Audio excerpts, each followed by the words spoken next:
I Pakistan can has hear you now. already exhausted, exploited, and exposed its intention to continue this formula of abusing and using Gilgit-Baltistan. What kind of an insult to injury will this new amendment in Constitution provide? Well, local people have expressed their opinion on this news that came out probably 2 days ago that they're not happy with it. They want full constitutional rights, or they want a setup that is similar to what is in Mirpur and Muzaffarabad, so-called Azad Kashmir, for the time being. If you go back like few weeks, and there was this noise about Pakistan trying to reclaim Indus Valley civilization. Pakistan is trying to rebrand itself as the owner of Indus Valley civilization because of what India has been doing as an upper riparian with the water in the tributaries of the Indus River. India has been trying to build dams there, divert water towards its eastern provinces and states. And I think what Pakistan is trying to do is trying to communicate to the international community that Pakistan is the sole owner of the Indus Valley civilization, and that's why the Indus River, Pakistan has the primary claim and ownership of the Indus River, and therefore India does not have the right to exploit those waters or divert water from Pakistan. So I think we can look at what Pakistan is trying to do with Gilgit-Baltistan and Mirpur Muzaffarabad in that context. You must have heard, like, Pakistani defense minister coming on the TV and saying POJK is part of the Potohar region, the language, the culture similarities there. So, they are not representative of the Kashmiri. So I think this is rebranding, of Pakistan by its intelligentsia, by its media, by its political leadership, as well as the Pakistani military, to try to counter India's claims over the waters.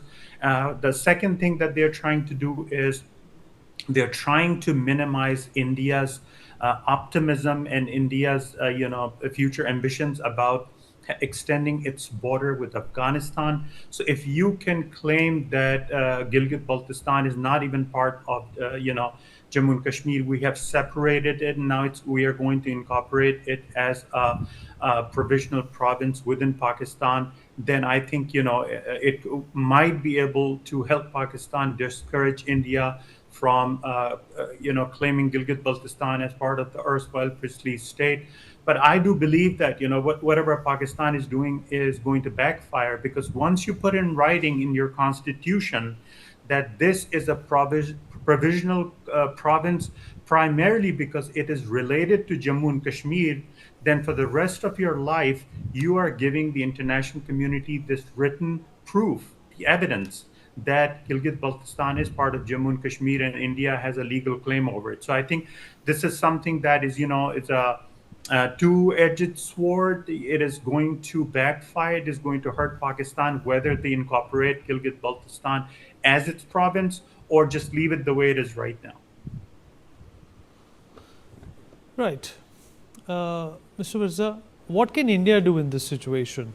This is obviously not the first time that help has been naturally expected from India. The Prime Minister has spoken a number of times from the ramparts of the Red Fort also, that how our brothers and sisters in Gilgit-Baltistan need support, not only in terms of food and supplies, which Pakistan fails to supply, but international pressure also, sir. Well, I think India at the moment cannot do much about it. What they should be doing is they should call this summon the Pakistani High Commissioner in Delhi to the Ministry of External Affairs and demand an explanation. The permanent representative of India in UN should take this up, and then people like Sangeji should be facilitated to go to Geneva or New York, where UNHRC sessions are held, and he can very uh, effectively present the case for Gilgit-Baltistan. Excuse And me. these kind of things need to be done. The rest we have, until and unless the people of Gilgit-Baltistan rise like the people of POJK and demand independence, nothing much can be done, I'm afraid. Senge, what do you think India can do? Mr. Mirza feels that there's not much India can do, but we are at a powerful position in a number of forums. Is there something that you can think of that India must do at this point in time? Well, if you're asking me in the context of Pakistan, trying to create this provisional province, let me tell you, Pakistan would not be able to do it constitutionally, because constitutionally, Pakistan will have to have two-thirds majority in its parliament to change the constitution to grant Gilgit-Baltistan that status. Once you grant Gilgit-Baltistan that status, that means you have to give them some share in the NFC award as well as the membership in the Council of Common Interest. Sindh province will never let that happen. It is not in their interest to, have Gilgit-Baltistan have share in an NFC award. So once we know that Gilgit-Baltistan is not going to be constitutionally incorporated in Gilgit-Baltistan, so whatever Pakistan does is irrelevant for India at the moment. It is not going to change much. The deprivation will continue, the lack of facilities will continue, the lack of development will continue the way it is. The discontentment and the frustration of the local people, the angst against Pakistan will continue. Right now, there's a lot of awareness in Gilgit-Baltistan about Pakistan as an occupier.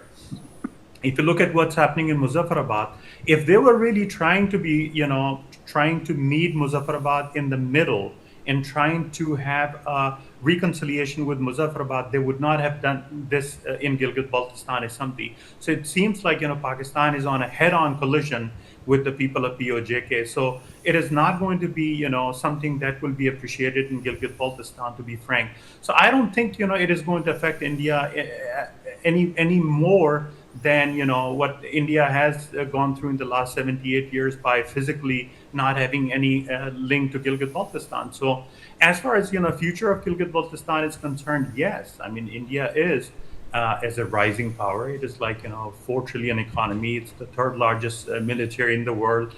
It is probably have many more friends in the United Nations than before, and they're willing to listen to India now, given their own economic and geostrategic compulsions. So yes, India should, move forward with forming a bloc in the United Nations as well as in the U.S. Congress on Gilgit. Something like a Gilgit caucus. Why not? Let's let them have some discussion on the international fora and see how it goes. But yeah, I mean, India does have the potential. It has to rise to its potential. It has failed to rise to its potential. All right, Senge and Mr. Mirza, appreciate you joining us. Thank you so much.